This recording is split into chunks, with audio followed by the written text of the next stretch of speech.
Hello అండి. అందరికీ నమస్తే. ఈరోజు వీడియోలో మనం వినబోయే కథ ఏంటో తెలుసుకునే ముందు మీ అందరికి కూడా నాది చిన్న రిక్వెస్ట్. కథలు వింటున్నారు తప్ప లైక్ చేయడం మర్చిపోతున్నారు. ఈ కథ వినే ప్రతి ఒక్కరూ లైక్ చేసే ప్రయత్నం చేయండి. అలాగే ఛానల్‌ని సబ్స్క్రైబ్ చేసుకొని పక్కన ఉన్న బెల్ ఐకాన్‌ని క్లిక్ చేయండి. మరి ఇప్పుడు లేట్ చేయకుండా కథలోకి వెళ్ళిపోదాం. నాన్న, నాన్న, లే నాన్న, గట్టిగా పిలిచిన కొడుకు పిలుపుకి కళ్ళు తెరిచాడు జగన్నాథం. ఎదురుగా కొడుకు అనిరుద్ధ, కూతురు ప్రియమద కనిపించారు. కొడుకుని అడిగాడు జగన్నాథం. ఏమైందిరా అని.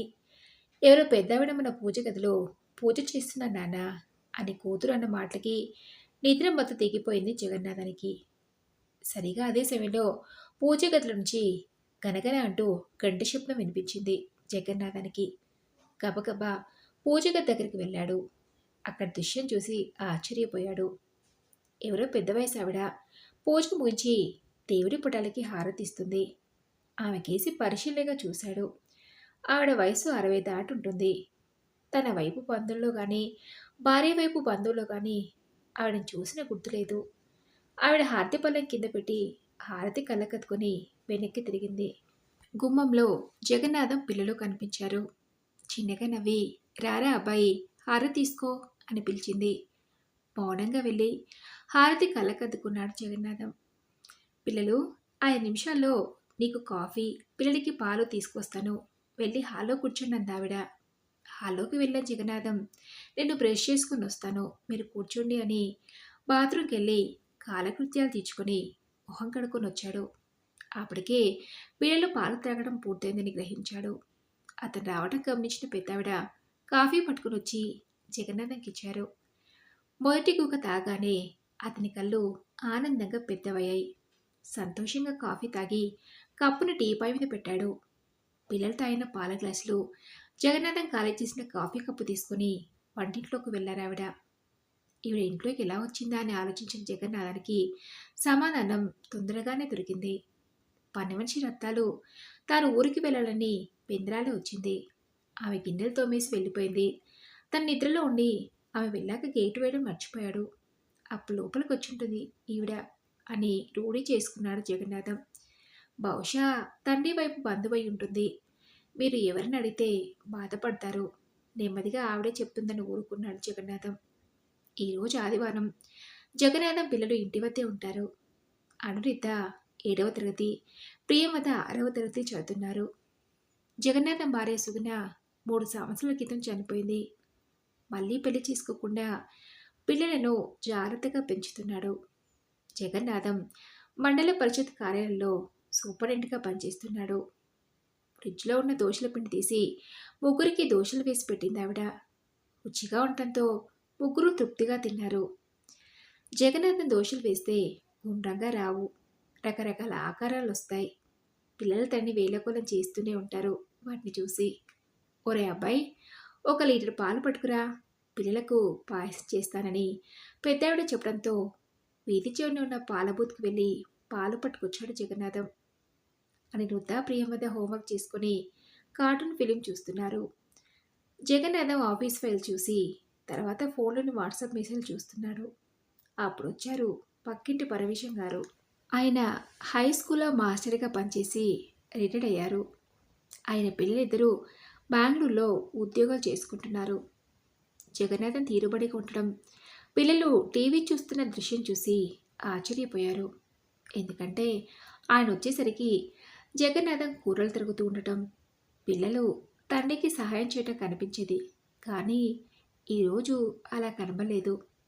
ఏవండి జగన్నాథం గారు, ఈరోజు బయట భోజనం ఏదైనా ఉందా, లేక మీల్స్ ఆర్డర్ ఇచ్చారా అన్నారు పరమేశం గారు కుర్చీలో కూర్చుంటూ. అబ్బే, అదేం లేదండి, ఇవాళ చుట్టాలు వచ్చారు, ఆవిడ వంట చేస్తున్నారు, చిన్నగా నవ్వుతూ అన్నాడు జగన్నాథం. అది సంగతి, అందుకే మీరు ముగ్గురు రిలాక్స్గా ఉన్నారు అని జగన్నాథంతో లోకాభిరామాయణం మాట్లాడసాగారు పరమేశం గారు.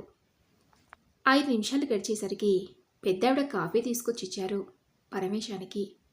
కాఫీ ఒక గుక్క తాగి జగన్నాథం కేసు తిరిగి, ఏది ఏమైనా ఆడవాళ్ళు చేసిన కాఫీ రుచి వేరు జగన్నాథం గారు, అద్భుతంగా ఉంది కాఫీ అని మెచ్చుకున్నారు పరమేశం. ఆయన మాటలకి చిన్నగా నవ్వాడు జగన్నాథం. ఒక గంట ఉండి వెళ్ళారు పరమేశం. మధ్యాహ్నం 12 దాటగానే పెద్దావిడ జగన్నాథానికి పిల్లలకి భోజనం పట్టించింది. టమాటా పప్పు, వంకాయ కారం పెట్టిన కూర, మిరియాల చారు, అప్పడాలు, పాయసం, పెరుగు వంటకాలన్నీ రుచికరంగా ఉన్నాయి. వడియాలు కనిపించలేదురా అబ్బాయి, ఎక్కడ ఉన్నాయో నిన్ను అడుగుదామంటే ఆయన ఎవరు వచ్చి నీతో మాట్లాడుతున్నారు కదా, అందుకని అప్పడాలు కనిపిస్తే అవే వేయించాను అందావిడ. వడియాలు అయిపోయాయి, మళ్ళీ ఎవరైనా వస్తే కొనుక్కోవాలి అన్నాడు జగన్నాథం నెమ్మదిగా. ఒకళ్ళ దగ్గర కొనుక్కోవడం ఏమిట్రా, రేపు సాయంత్రం కూరల కొట్లో బూడిద కుమ్మడికాయ ఒకటి పట్టుకురా, నేను వడియాలు పెడతానన్నారు ఆవిడ ఆప్యాయంగా. పిల్లలిద్దరూ ఆవిడ చేసిన పదార్థాలు ఇష్టంగా తినడం గమనించాడు జగన్నాథం. పాయసం చాలా బాగుందని ముగ్గురు ముక్త కంఠంతో అన్నారు. ఆవిడ చిన్నగా నవ్వి వంటింట్లోకి వెళ్ళారు. ముచ్చటిగా 3 రోజులు గడిచాయి. జగన్నాథం పిల్లలు ఆవిడకి బాగా చేరికయ్యారు. ఆవిడ చెప్పే కథలు పిల్లలిద్దరినీ బాగా ఆకట్టుకున్నాయి. భాగవతంలోని పద్యాలు ఆవిడ పాడుతుంటే పిల్లలు ఆశ్చర్యంగా కళ్ళు పెద్దవి చేసి ఆమె కేసి చూస్తూ ఉండిపోయారు. జగన్నాథం కూడా ఆవిడ గాత్ర మాధుర్యాన్ని మెచ్చుకోకుండా ఉండలేకపోయాడు. మిమ్మల్ని మేము ఏమని పిలవాలి? అనిరుద్ధ అడిగాడు. ఆవిడ నాన్న అమ్మని ఏమంటారు? చిన్నగా నవ్వుతూ అడిగారు ఆవిడ. నానమ్మ వెంటనే అంది ప్రియమద. నా బంగారు తల్లి అని ప్రియమద బుగ్గలు నివ్రావిడ. హే నానమ్మ అంటూ చప్పట్లు కొట్టాడు అనిరుద్ధ. ఆ మాటలు వినగానే జగన్నాథం గుండెలు జల్లుమన్నాయి. తన పెళ్లి జరిగిన 6 నెలలకే తల్లి చనిపోయింది. తన పిల్లలకు నానమ్మ తెలీదు. ఈ పెద్ద ఆవిడ ఆ లోటును భర్తీ చేయడానికి వచ్చిందా? జగన్నాథం హృదయం భారంగా మూలిగింది. పెద్దావిడ జగన్నాథం ఇంటికొచ్చి వారం గడిచింది. ఒకరోజు పెందరాల ఆఫీస్ నుండి ఇంచుకొచ్చాడు జగన్నాథం. కుళాయి దగ్గర కాళ్ళు కడుకొనిస్తుంటే దండం మీద ఉతికారేసిన చీరకి చిన్న చిన్న చిరుగులు ఉన్నాయి. వాటిని చూడగానే అతని మనసు విలవిల్లాడిపోయింది. లోపలికొచ్చి ఆవిడిచ్చిన కాఫీ తాగి బయటికి వెళ్ళాడు జగన్నాథం. చేనేత వస్త్రాలంకి వెళ్ళి 2 వెంకటగిరి చీరలు కొని పట్టుకొచ్చాడు. చీరలు చూసావిడ ఇబ్బంది పడ్డారు. నాకెందుకురా బట్టలు, 4 రోజుల్లో వినాయక చవితి పండగ ఉంది కదా, పిల్లలకు కొనలేకపోయావా అన్నారు. రేపు వాళ్ళని తీసుకుని బజార్కి వెళ్తానమ్మా, వాళ్ళకి నచ్చిన బట్టలు రెడీమేడ్లో తీసుకుంటానని తన గదిలోకి వెళ్ళిపోయాడు జగన్నాథం. జగన్నాథం ఆవిడని అమ్మ అని పిలిచినప్పుడల్లా అతని కలలో ఆనంద బాష్పాలు. అవి ఆమె కంటపడకుండా జాగ్రత్త పడుతున్నాడు.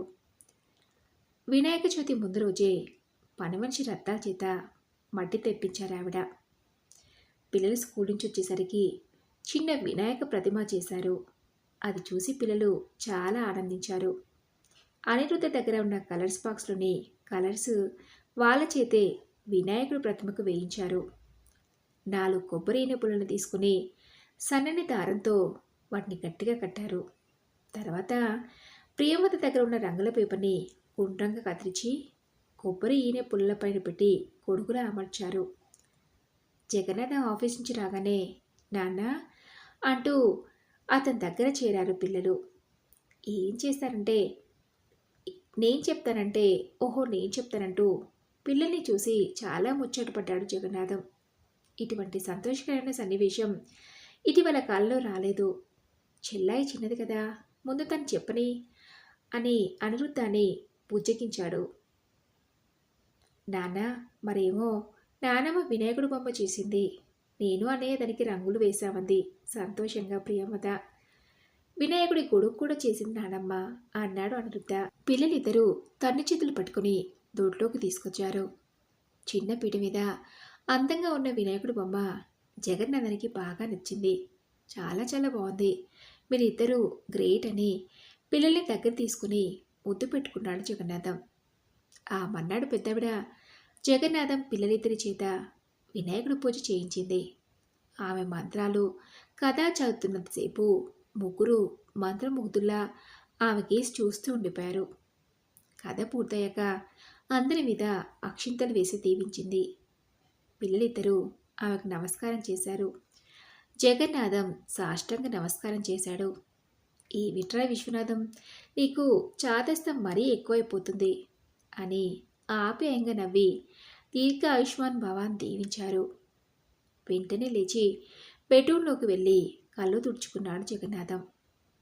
నానమ్మ, మా నాన్న పేరు జగన్నాథం కదా, నువ్వు విశ్వనాథం అని పిలుస్తావేమిటి అడిగాడు అనిరుద్ధ.